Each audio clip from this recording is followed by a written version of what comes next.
Hello there, I'm Liyana Hassanel and you're watching Nightline. News making the headlines. GEG bill to be tabled by the end of this parliament session, says Health Minister.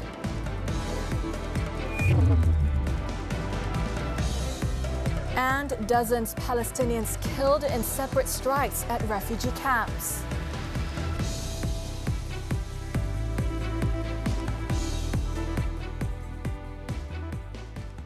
Good morning. The bill to regulate vaping and to end generational smoking for those born in and after 2007 will be tabled before the end of the current parliament session.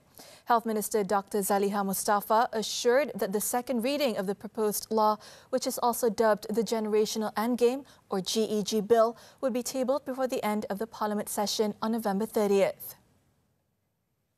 InsyaAllah saya bagi jaminan rang undang-undang itu akan kita bentangkan pada sebelum berakhirnya sesi parlimen pada kali ini.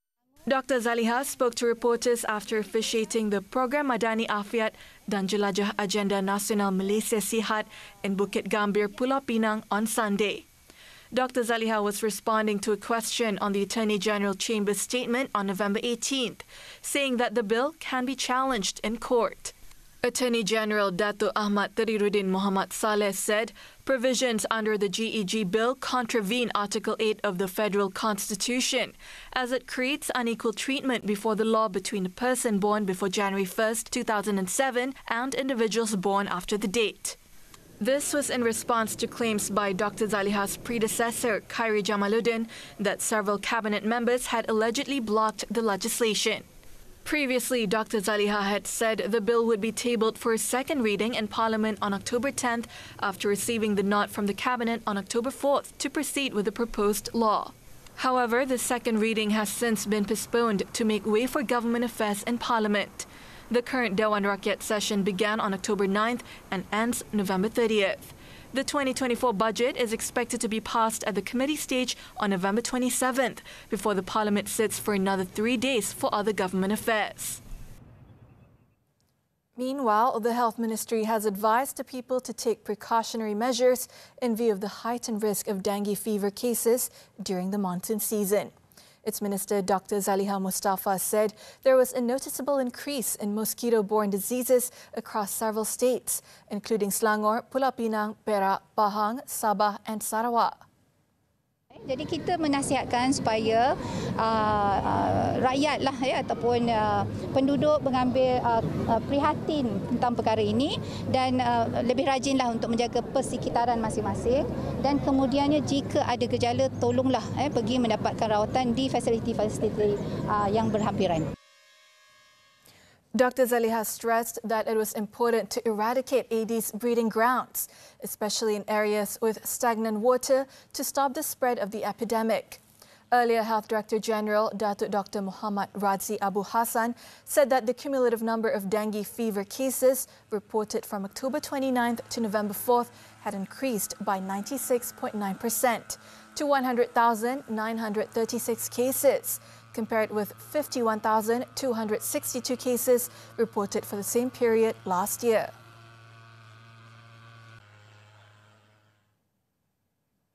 The 30th Asia-Pacific Economic Cooperation APAC Economic Leaders Week, which concluded in San Francisco, United States on Friday, saw Malaysia represented by its Prime Minister, Datuk Sri Anwar Ibrahim, delivering a clear message on every platform at the summit that the killing and atrocities in Gaza have to stop, and there were no two ways about it.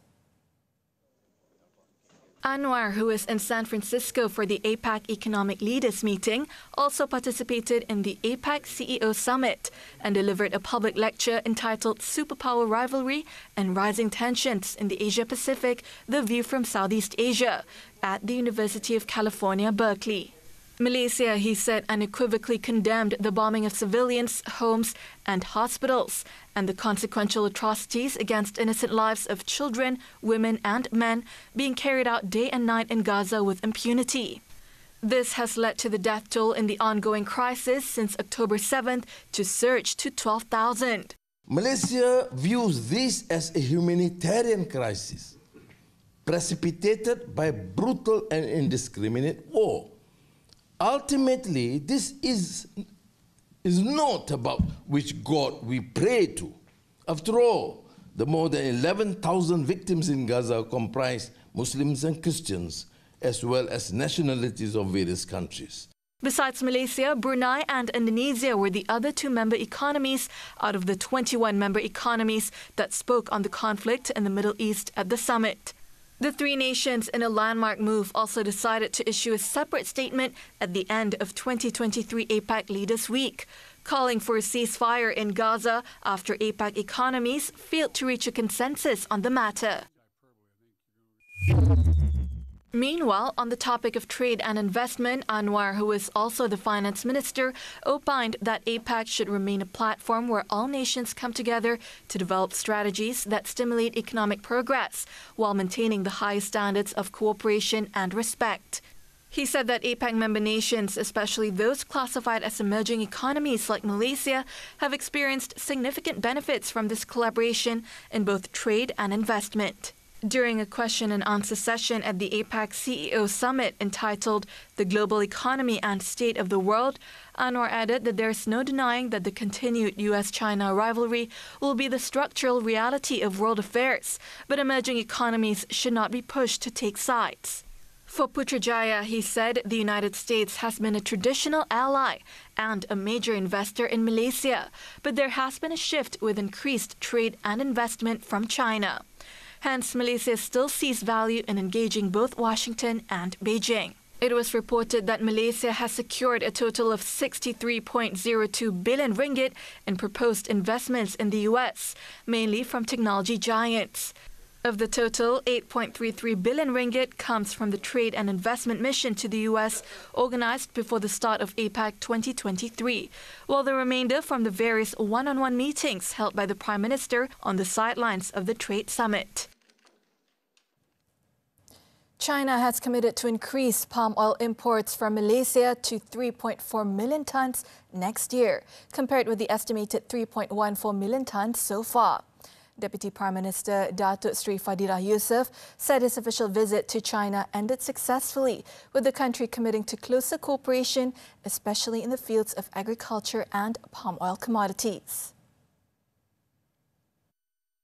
Fadilah, who is also Plantation and Commodities Minister, said the commitment shown by China is valuable, as aside from being a country with a population of around 1.4 billion people, China has also been Malaysia's largest trading partner for the past 14 years.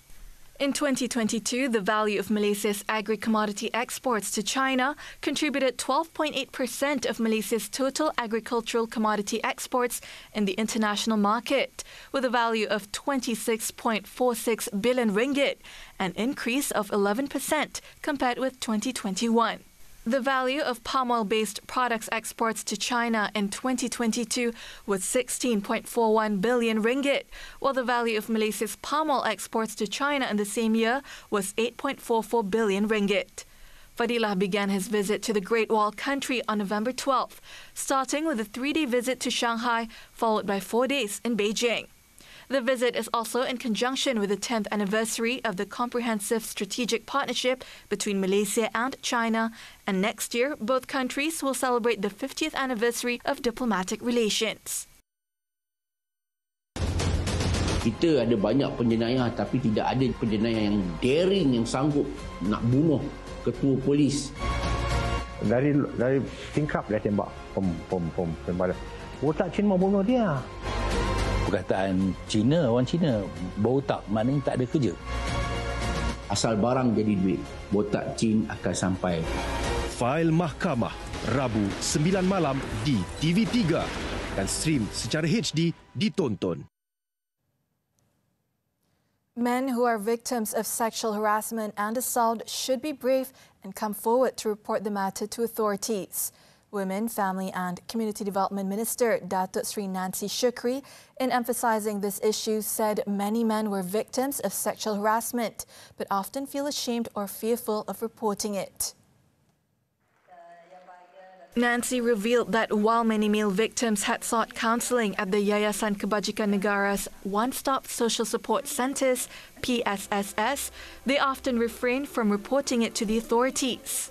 Kami dapat bukti bahawa memang ramai lelaki yang menjadi mangsanya sebab kita ada PSST sana. Kita buka melalui kita punya counselling unit di luar sana. Di situlah kita nampak ramai juga lelaki itu yang melapor dari counselling. She told this to reporters at a media conference after opening an anti-sexual harassment advocacy roadshow program in Johor Bahru on Sunday.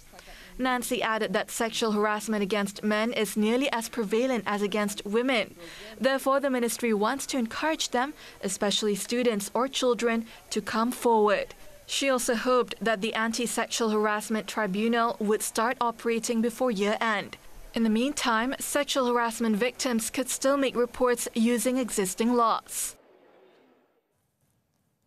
Datuk Sri Ahmad Zahid Hamidi has urged all residents, especially those in flood-prone areas, to take appropriate preventive measures.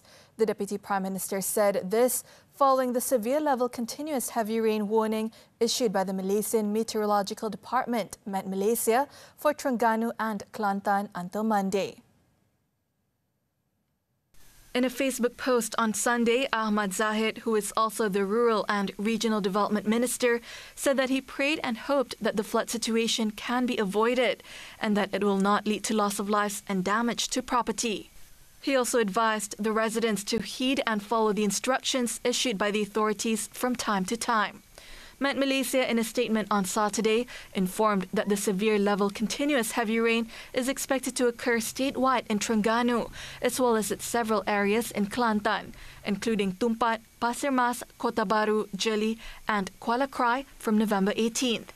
The department said that an alert level continuous rain is also expected in several areas in Kedah, Perak, Pahang and Sabah during the same period. Higher education institutions in the country have been reminded not to be too obsessed with the university ranking system. Higher Education Minister Datuk Sri Muhammad Khalid Nordin said that many articles have been published about the ranking system, and even international bodies, including the United Nations Educational, Scientific and Cultural Organization, UNESCO, have expressed concern about the system. He said it is not possible to measure all universities in general, as each university was created for different goals. The measure used may be suitable for developed countries, but may not be suitable for most other countries. Explaining further, Khalid said the ranking can only be used to see where the position is, but not as a basis for a university to be regarded as excellent, of quality or otherwise. He said strategically mobilizing expertise so that a particular field can be developed should be emphasized in the higher education system for integrated collaboration and resource sharing. He added that if higher education institutions solely pursue rankings, they may not be willing to share expertise. It had been previously reported in the media that all universities should not be too obsessed with chasing rankings, such as the QS World University Rankings or international university ratings. This is because such an approach becomes irrelevant when conflicts and transparency issues arise regarding the benchmarks being used.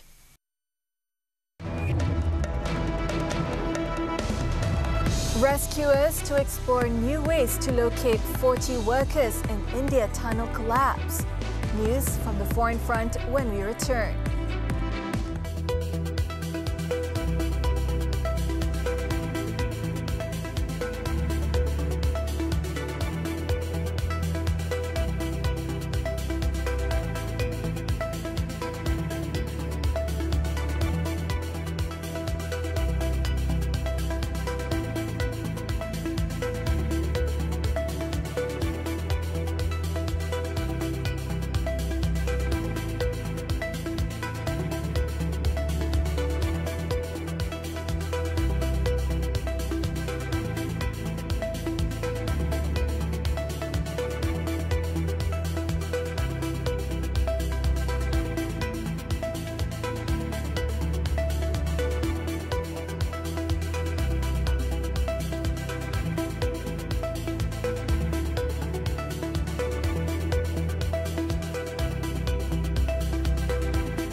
We're back with news from the foreign front.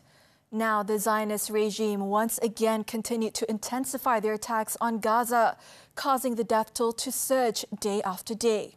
In its latest attacks, about 31 Palestinians, including 2 journalists, were killed in separate strikes that took place at the Nusayrat refugee camp and another refugee camp. As the Zionist forces were trying to push into the besieged enclave, at least 11 people were killed by an Israeli airstrike on a house in Jabalia refugee camp. Residential buildings have also been leveled to the ground in Khan Yunis, killing 15 Palestinians, while the Israeli attacks at the European hospital claimed the lives of 2 Palestinians and several others have been injured. The situation in the south of the enclave is similar to the situation in the north, with Israel keeps pounding the southern areas of the Gaza Strip, which has been deemed a safe place for the majority of Palestinians. Meanwhile, a deal on captives has not been reached between Israel and Hamas after the Washington Post said a U.S. brokered deal is close. To date, more than 12,000 people in the Gaza Strip, 5,000 of them children, have been killed since the Zionist rampage began.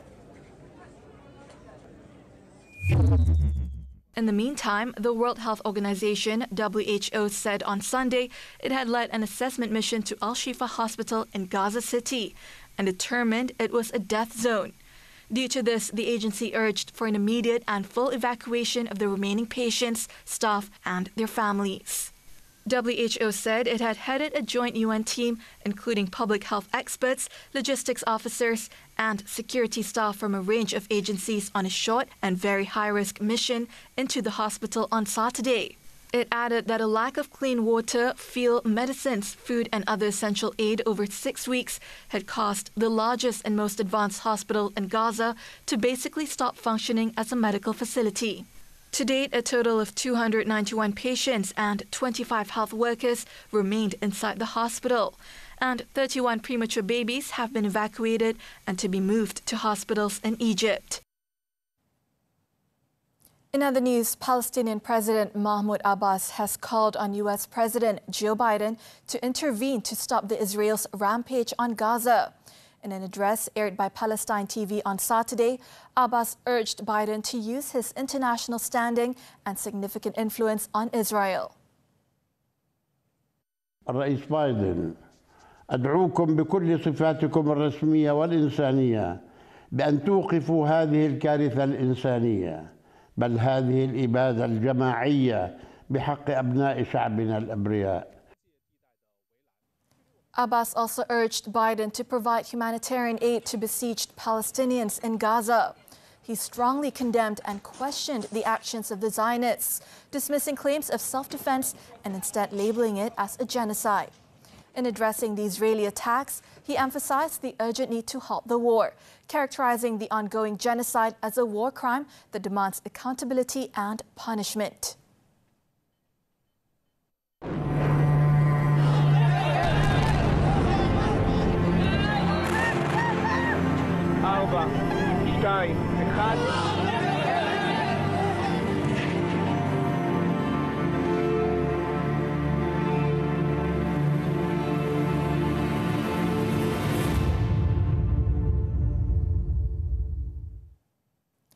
Indian authorities are exploring new ways to rescue 40 construction workers trapped underground for more than a week.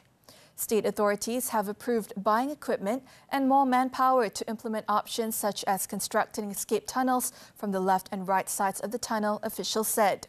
Drilling vertically from the upper hill, which is already being implemented, still remains a consideration. Rescuers had been drilling horizontally through the debris toward the trapped workers in the 4.5-kilometer tunnel until the auger drilling machine broke on Friday and a new one was flown in. Although they are being supplied with food and water, a doctor said some of the men were getting ill and had been vomiting and getting headaches. The trapped workers have also received vitamin C and medicines, including antidepressant tablets, said RCS Panwar, a health official involved in the rescue efforts. The workers became stranded when a highway tunnel they were building partially collapsed in the northern state of Uttarakhand last Sunday.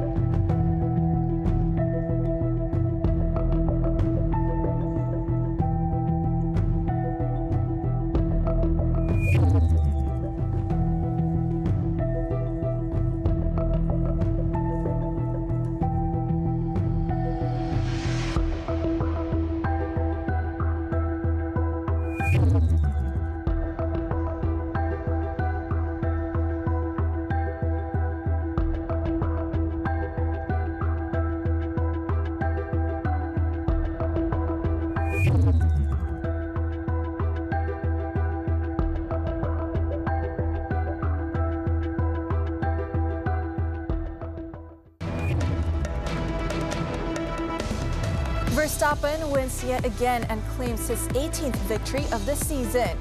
Sports after this breather.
Welcome back. Sports Formula One, the 2023 Las Vegas Grand Prix. World champion Max Verstappen claimed the 18th win of his record-breaking season in a thrilling race on Sunday.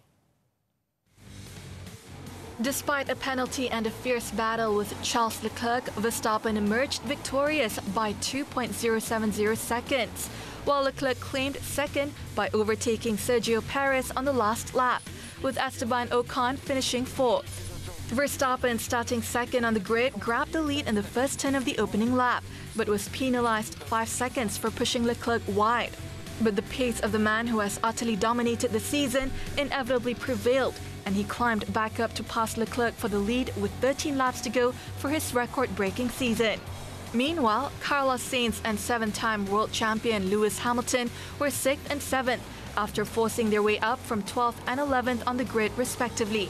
The final stop on the 2023 F1 calendar will be Yas Marina for the Abu Dhabi Grand Prix weekend, which takes place from November 24th to 26th.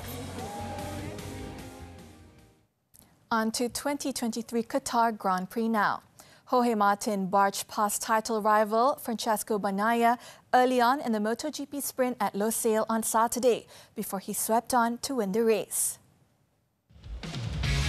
Bagnaia was never able to close the gap, eventually finishing 5th, 3.957 seconds behind the winner, allowing the Spaniard to cut the gap in the standings to 7 points with Monday's race and the season-ending sprint and race in Valencia to come. Spaniard Martin of Ducati's satellite team VR46 was followed home by Italians Fabio Di Gianantonio and Luca Marini. The result means that the title fight will now go down to Valencia next weekend, whatever happens in Monday's race in Doha.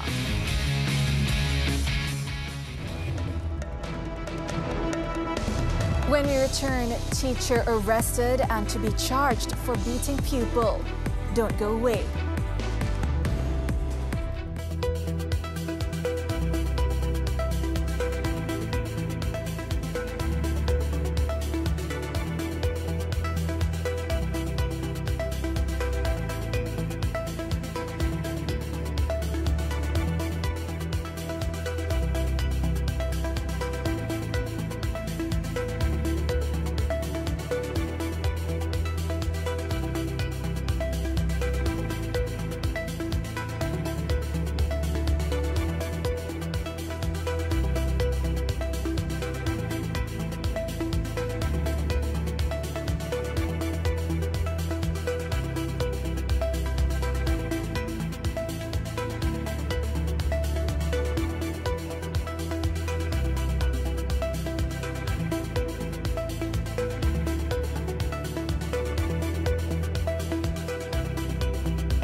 In Kedah, a man believed to be a teacher at a madrasah in Sikh has been arrested on suspicion of beating a student with a PVC pipe, resulting in bruises and swelling to the victim's body.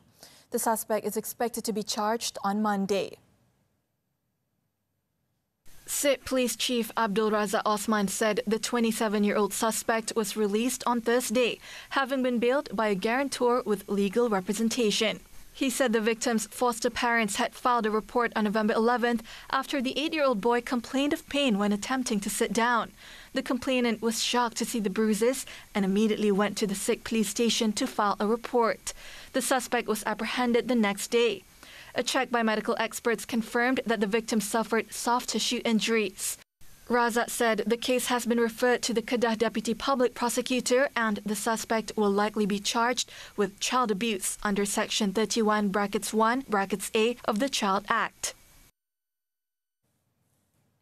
A baby boy with his umbilical cord still attached was found by the side of the road near Bandar Sunway.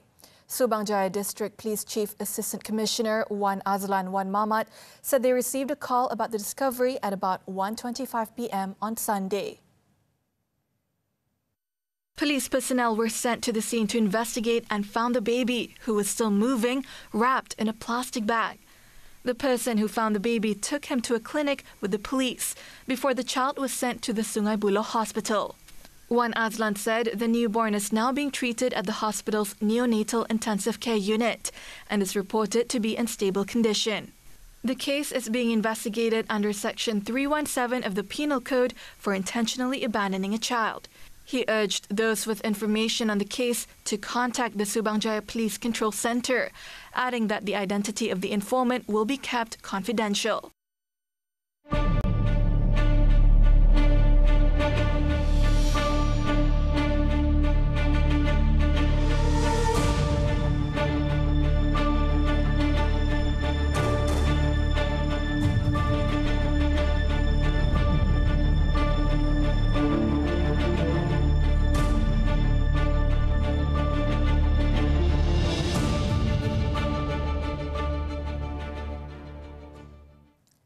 The new season of a horse racing league in Inner Mongolia spotlights the hardy Mongolian horse with winter activities like a 15-kilometer endurance race. The event blends sports and cultural celebration, promoting community engagement and potentially boosting tourism in the region. With that, I'm Liyana Hassanel. Thank you for watching Nightline and be well, Malaysia.